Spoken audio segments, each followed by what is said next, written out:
ॐ पूर्णमदः पूर्णमिदं पूर्णात् पूर्णमुदच्यते पूर्णस्य पूर्णमादाय पूर्णमेवावशिष्यते। कृष्णाय वासुदेवाय हरये परमात्मने प्रणतक्लेशनाशाय गोविंदाय नमो नमः। जय श्री राधे मित्रों, मैं सुभाष चंद्र शास्त्री आप सभी का यूट्यूब चैनल पर बहुत बहुत स्वागत करता हूं। मित्रों, एक कदम अध्यात्म की ओर इस अंक में आपने पिछले अंक में सुना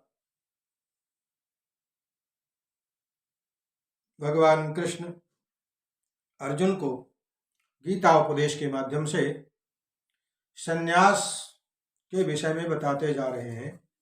इस भगवान आगे कहते हैं, श्रेयान् स्वधर्मो विगुणः परधर्मात् स्वनुष्ठितात् स्वभावनियतं कर्म कुर्वन्नाप्नोति किल्बिषम्। भगवान ने पहले बताया कि जो सर्वव्यापी हैं, भगवान जो परमात्मा सर्वव्यापी हैं, सभी प्राणियों का जो उद्गम है, उस भगवान की उपासना करके मनुष्य अपना कर्म करते हुए पूर्णता को धीरे धीरे प्राप्त करता है। और अब यहाँ भगवान कहना चाह रहे हैं, कहते हैं कि हे अर्जुन, इस मनुष्य को कर्म तो करना चाहिए, लेकिन साथ ही साथ यह भी ध्यान रखना चाहिए कि कौन सा कर्म हमारे लिए उचित है और कौन सा कर्म अनुचित है। यह ज्ञान पूर्वक करना चाहिए। वही भगवान अर्जुन को कह रहे हैं कि अपने वृत्तिपरक कार्य को करना चाहिए, जैसे जिसकी जो वृत्ति है उसके अनुरूप करें, चाहे वह कितना ही त्रुटिपूर्ण ढंग से क्यों न किया गया हो, लेकिन वह अपने वृत्ति से संबंधित हो। किसी दूसरे के कार्य को स्वीकार करने और अच्छी प्रकार से करने की अपेक्षा वह अधिक श्रेष्ठ है। अर्थात जो वृत्ति जिसके लिए बताई गई है वह अपने वृत्ति के अनुसार कर्म करे, दूसरे के कर्म को और अच्छा मान करके उसके पीछे न भागे। अर्थात जिसकी जो वृत्ति है उसके अनुसार करता है वह उचित रहता है। अपने स्वभाव के अनुरूप निर्दिष्ट कर्म कभी भी पाप से प्रभावित नहीं होते हैं। भगवान वही कह रहे हैं कि जैसे ब्राह्मण या क्षत्रिय वैश्य शूद्र के कर्तव्य उनके जो विशेष वास्तविक गुण हैं उनके अनुरूप निर्दिष्ट होते हैं कि ब्राह्मणों को क्या करना है, क्षत्रियों को क्या करना है, वैश्य और शूद्रों को क्या करना है। किसी दूसरे के कार्य का अनुकरण करना अनुचित है। जो व्यक्ति स्वभाव से शूद्र के द्वारा किए जाने वाले कर्म के प्रति अगर आकर्षित हो जाता है, उसे अपने आप को झूठे ही ब्राह्मण नहीं कहना चाहिए, भले ही वह ब्राह्मण कुल में क्यों न उत्पन्न हो। अर्थात ब्राह्मण होकर के भी जो पतितों की तरह कर्म करता है, शूद्रों की भांति कार्य करता है, तो ब्राह्मण कहलाने का अधिकारी नहीं है। भगवान ये कह रहे हैं। इस तरह प्रत्येक व्यक्ति को चाहिए कि अपने स्वभाव और वृत्ति के अनुरूप कार्य करे। कोई भी कर्म निकृष्ट नहीं होता, अर्थात जिसके लिए जो बताया गया है उसके लिए वही शुभ है। और अगर कोई कर्म लगता है कि यह बुरा है या अच्छा नहीं है, उसी कर्म को अपने वृत्ति के अनुसार यदि परमेश्वर की प्रीति के निमित्त किया जाता है तो वही सारे कर्म शुभ हो जाते हैं। ब्राह्मण का वृत्तिपरक कार्य है जो पूजन करना, यज्ञ करना, हवन कराना, ज्ञान देना, ज्ञान लेना इत्यादि जो ब्राह्मण का कर्म है, ये सारा निश्चित रूप से सात्विक है। लेकिन यदि कोई मनुष्य स्वभाव से सात्विक नहीं है तो उसे ब्राह्मण के वृत्तिपरक कार्य अर्थात धर्म का अनुकरण नहीं करना चाहिए। कहने का अर्थ हुआ यह कि यदि सात्विक कर्म करते हो तो सात्विकता भी होनी चाहिए। जैसे व्यापारी लोग हैं, तो व्यापारी लोग व्यापार करते हैं, कभी कभी इसमें उनको झूठ भी बोलना पड़ता है। अपने लाभ को बढ़ाने के लिए या ग्राहक को संतुष्ट करने के लिए कि भैया इस सामान में मैं तुमसे 1 पैसा नहीं ले रहा हूँ, तुम हमारे अपने हो इसलिए तुम्हें मैं इतने में दे रहा हूँ। यद्यपि बिना लाभ लिए तो वैश्य सामान बेचेगा नहीं, लाभ तो कुछ न कुछ अवश्य लेगा, लेकिन फिर भी ग्राहक को संतुष्ट करने के लिए कहता है कि मैं आपसे जरा सा भी फायदा नहीं ले रहा हूँ। इसी प्रकार अगर बात करते हैं क्षत्रिय की, तो क्षत्रिय या प्रशासक के लिए अनेक गर्हित बातें हैं, क्योंकि क्षत्रियों को शत्रुवध के लिए उद्यत होना पड़ता है, उनको हिंसक बनना पड़ता है और कभी कभी कूटनीति में झूठ भी बोलना पड़ता है। ऐसी हिंसा तथा कपट राजनीतिक मामलों में चलता है, लेकिन क्षत्रिय से यह आशा नहीं की जाती कि वह अपने वृत्तिपरक कर्तव्यों का त्याग करके और ब्राह्मण का काम अपना ले। इसलिए भगवान कहते हैं कि श्रेयान् स्वधर्मो विगुणः परधर्मात् स्वनुष्ठितात् स्वभावनियतं कर्म कुर्वन्नाप्नोति किल्बिषम्। मनुष्य को जो उसके लिए नियत है, जो उसकी वृत्ति के अनुसार उचित है, वही अपनाना चाहिए। सहजं कर्म कौन्तेय सदोषिमपि न त्यजेत् सर्वारंभा हि दोषेण धूमेनाग्निरिवावृताः। भगवान कहते हैं कि प्रत्येक प्रयास किसी न किसी दोष से आवृत होता है। अगर दोष की बात की जाए तो कोई कार्य ऐसा नहीं है कि जिसमें कहीं दोष रहने की उम्मीद न हो, अर्थात सब में कुछ न कुछ दोष होता है। जिस प्रकार आग में धुआं होता है, जहाँ जहाँ धुआं होता है वहीं आग होती है, और जहाँ आग होती है वहाँ धुआं निश्चित होता है। इसलिए हे अर्जुन, मनुष्य को चाहिए कि स्वभाव से उत्पन्न कर्म को, भले ही वह दोषपूर्ण क्यों न हो, उसका त्याग कभी भी नहीं करना चाहिए। तात्पर्य है कि बद्ध जीवन में सारा कर्म भौतिक गुणों से दूषित पाया जाता है। यहाँ तक कि ब्राह्मण तक को भी ऐसे यज्ञ करने पड़ जाते हैं जहाँ कई बार अशुद्धता प्राप्त होती है, लेकिन यह उनका कर्म है इसलिए करना पड़ता है। इसी प्रकार क्षत्रिय चाहे कितने भी पवित्र क्यों न हो, उसे शत्रुओं से युद्ध करना ही पड़ता है, उनका वध करना ही पड़ता है। क्षत्रिय इससे बच नहीं सकता। इसी प्रकार व्यापारी को वो चाहे जितना पवित्र क्यों न हो, लेकिन उसे झूठ का सहारा अवश्य लेना पड़ता है। कभी कभी तो लोग कालाबाजारी भी करने लग जाते हैं अधिक लाभ प्राप्त करने के लिए। इसी प्रकार अब शूद्र की बात करें, सेवक की बात करें, तो सेवक अपने स्वामी की सेवा में लगा रहता है। अब स्वामी चाहे खराब है चाहे अच्छा है, लेकिन वह सेवक है तो स्वामी की आज्ञा का पालन करना पड़ता है। अशक्त बुद्धि सर्वत्र जितात्मा विगत स्पृहा नैष्कर्म्यम सिद्धिम परमाम संन्यासेनाधिगच्छति। इसलिए जो आत्मसंयमी तथा अनासक्त हैं एवं जो समस्त भौतिक कर्मों की, भौतिक भोगों की परवाह नहीं करते, वह संन्यास के अभ्यास द्वारा कर्म फल से मुक्ति प्राप्त कर लेते हैं और सर्वोच्च सिद्ध अवस्था उन्हें सहज से प्राप्त हो जाती है। तात्पर्य है, सच्चे संन्यास का अर्थ है कि मनुष्य सदा अपने को परमेश्वर का अंश मान करके यह सोचे कि उसे अपने कार्य के फल को भोगने का कोई अधिकार नहीं है, क्योंकि वह परमेश्वर का अंश है।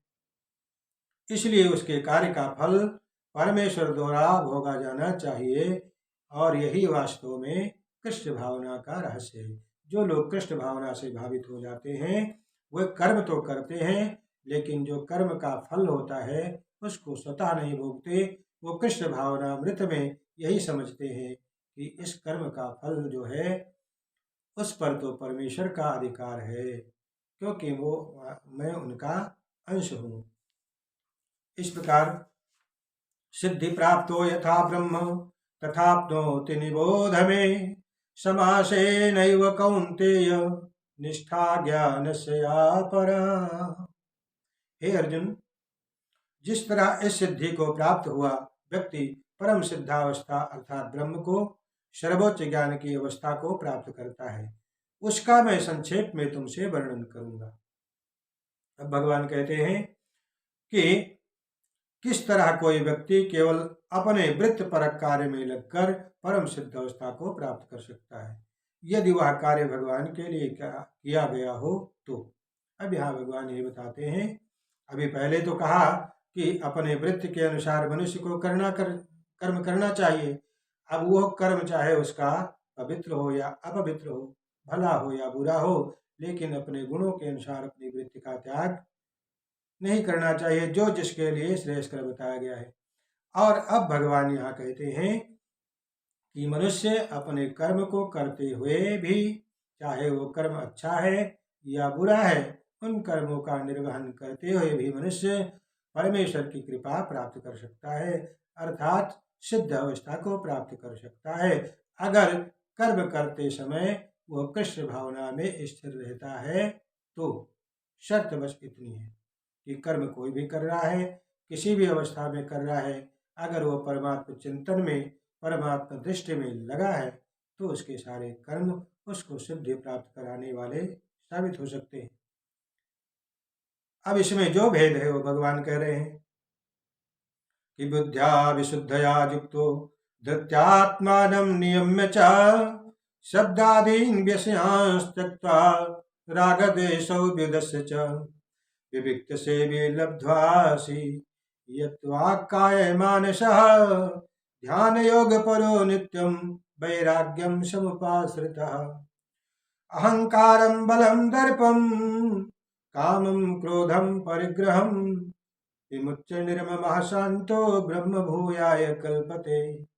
भगवान कहते हैं कि हे अर्जुन, जो अपनी बुद्धि से शुद्ध होकर धैर्य पूर्वक मन को वश में करते हुए इंद्रिय तृप्त के विषयों का त्याग करता है, राग तथा द्वेष से मुक्त होकर जो व्यक्ति एकांत स्थान में वास करता है, जो कम खाता है, जो अपने शरीर मन तथा वाणी को वश में रखता है, जो सदैव समाधि में अर्थात ब्रह्म में स्थिर रहता है तथा पूर्णतः विरक्त होकर के मिथ्या अहंकार, मिथ्या शक्ति, मिथ्या गर्व, काम, क्रोध तथा भौतिक वस्तुओं के संग्रह से जो मुक्त है, जो मिथ्या सामित्य की भावना से रहित है, शांत है, वह निश्चय ही आत्म साक्षात्कार के पद को अपने सभी कर्मों का निर्वहन करते हुए भी प्राप्त कर लेता है।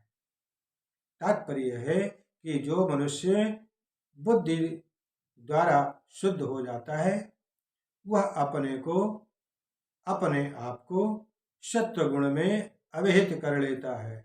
इस प्रकार वह मन को वश में करके सदैव समाधि में रहता है और इंद्रिय तृप्त के विषयों के प्रति आसक्त नहीं रहता और अपने कार्यों में राग तथा द्वेष से मुक्त रहता है। आपोरिबाणम् अचल प्रतिष्ठं समुद्रमापः प्रविशन्ति यद्वत् तद्वत् कामाय भी प्रविशन्ति सर्वे स शान्तिमाप्नोति न काम कामी।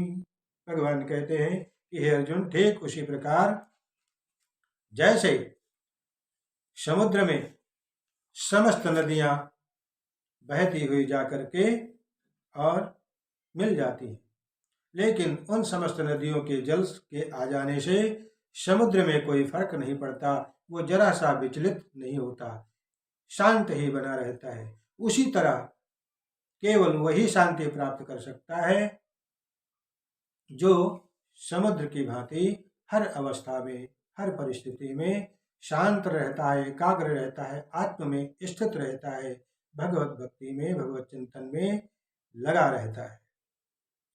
ब्रह्मभूतः प्रसन्नात्मा न शोचति न कांक्षति समः सर्वेषु भूतेषु मद्भक्ति लभते पराम।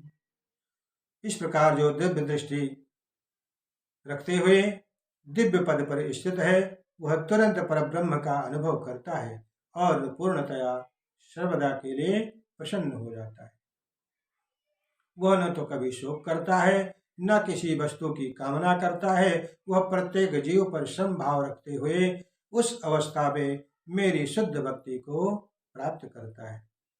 तात्पर्य है कि जो देहात्म बुद्धि के अंतर्गत जब कोई तृप्ति के लिए अर्थात इंद्रिय तृप्ति के लिए कर्म करता है तो वह दुख का भागी होता है। लेकिन जब परम जगत में शुद्ध भक्ति में रत होने पर वह किसी कर्म के द्वारा कोई दुख नहीं प्राप्त करता, कोई दुख उसके लिए रह ही नहीं जाता। ये संसार उस व्यक्ति के लिए दुखमय है जो भौतिकता से ग्रस्त है। जो भौतिकता से ग्रस्त है ये संसार उसी के लिए दुख रूप है। लेकिन भक्त के लिए समग्र जगत समुद्र संसार वैकुंठ के समान है, क्योंकि वो सर्वदा प्रसन्न रहता है, सर्वदा एक रस रहता है। और वैकुंठ में यही है, वहाँ दुख नहीं है, क्लेश नहीं है, द्वेष नहीं है, ईर्ष्या नहीं है, वहाँ तो समत्व है और प्रसन्नता है। इस ब्रह्मांड का महान से महानतम पुरुष भी भक्त के लिए एक क्षुद्र चींटी के समान दिखाई पड़ता है। भक्त्या मामभिजानाति यावान्यश्चास्मि तत्त्वतः, भक्त्या मामभिजानाति यावान्यश्चास्मि तत्त्वतः, ततो मां तत्त्वतो ज्ञात्वा विशते तदनन्तरम्। केवल भक्ति से मुझ भगवान को यथारूप में जाना जा सकता है, दूसरा और कोई साधन नहीं है। जब मनुष्य ऐसी भक्ति से मेरे पूर्ण भावनामृत में रम जाता है, भावनामृत को प्राप्त हो जाता है, तो वह वैकुंठ जगत में प्रवेश कर जाता है। भगवान श्री कृष्ण तथा उनके सांसों को न तो मनोधर्म द्वारा जाना जा सकता है, न ही भक्तगण इन्हें समझ पाते हैं। यदि कोई व्यक्ति भगवान को समझना चाहता है तो उसे शुद्ध भक्त के पथ प्रदर्शन में शुद्ध भक्ति ग्रहण करनी होती है, तभी जाकर के भगवत प्राप्ति या भगवत कृपा मिल सकती है। भौतिक बुद्धि से मुक्ति की अवस्था क्या है, अर्थात ब्रह्मभूत अवस्था। कहते हैं कि ब्रह्मभूत अवस्था को प्राप्त कर लेने के बाद भगवान के विषय में श्रवण करने से भक्ति का शुभारंभ होता है। जब कोई परमेश्वर के विषय में श्रवण करता है, सुनता है, तो स्वतः ब्रह्मभूत अवस्था का धीरे धीरे अपने आप उदय हो जाता है और भौतिक कलमश जैसे लोभ तथा काम ये सब लुप्त हो जाते हैं, इनका विलोप हो जाता है। जो जो भक्त के हृदय में काम तथा इच्छाएं विलुप्त होती जाती हैं, त्यों त्यों वह भगवत भक्ति के प्रति अधिक आसक्त होता है और इस तरह वह भौतिक कलमश से सर्वदा के लिए मुक्त हो जाता है, छूट जाता है। सर्वकर्माण्यपि सदा कुर्वाणो मद्व्यपाश्रयः, मत्प्रसादाद् वाप्नोति शाश्वतं पदमव्ययम्। भगवान कह रहे हैं कि हे अर्जुन, मेरा शुद्ध भक्त मेरे संरक्षण में समस्त प्रकार के कार्यों में संलग्न रहकर भी मेरी कृपा से नित्य तथा अविनाशी धाम को प्राप्त होता है। मद विपाश्रय शब्द का अर्थ यही है कि परमेश्वर के संरक्षण में रहना। परमेश्वर के संरक्षण का अनुभव करना। भौतिक कलमश से रहित होने के लिए शुद्ध भक्त परमेश्वर या उनके प्रतिनिधि स्वरूप गुरु के निर्देशन में कर्म करता है। उसके लिए कोई समय की सीमा नहीं है, वो सदा हमेशा 24 घंटों 100% परमेश्वर के निर्देशन में किए गए कार्यों में संलग्न रहता है, लगा रहता है। ऐसे भक्त पर जो कृष्ण भावनामृत में रत है, भगवान अत्यधिक दयालु हो जाते हैं। वह समस्त कठिनाइयों के बावजूद अंततो गत्वा दिव्य धाम या कृष्ण लोक को ऐसा मनुष्य, ऐसा जीव प्राप्त कर लेता है और वहां उसका प्रवेश सुनिश्चित हो जाता है, इसमें कोई संशय नहीं है। और उस परम धाम में कोई परिवर्तन नहीं होता, वहां तो प्रत्येक वस्तु शाश्वत है, अविनश्वर है तथा ज्ञानमय है। इस प्रकार से भगवान अर्जुन को इन अवस्थाओं के विषय में बता रहे हैं कि अर्जुन, जो मनुष्य हमेशा हमारे संरक्षण की साधना में रहता है, अनुभव करता है संरक्षण के और गुरु के निर्देशन में मेरी भक्ति में लगता है, वह अवश्य इस योग्य होकर के हमारे परम धाम को प्राप्त हो जाता है। इस प्रकार भगवान कह रहे हैं। तो मित्रों, इस अंक में बस इतना ही। हमारे वीडियो को लाइक शेयर करें तथा चैनल को सब्सक्राइब अवश्य करें। जय श्री राधे।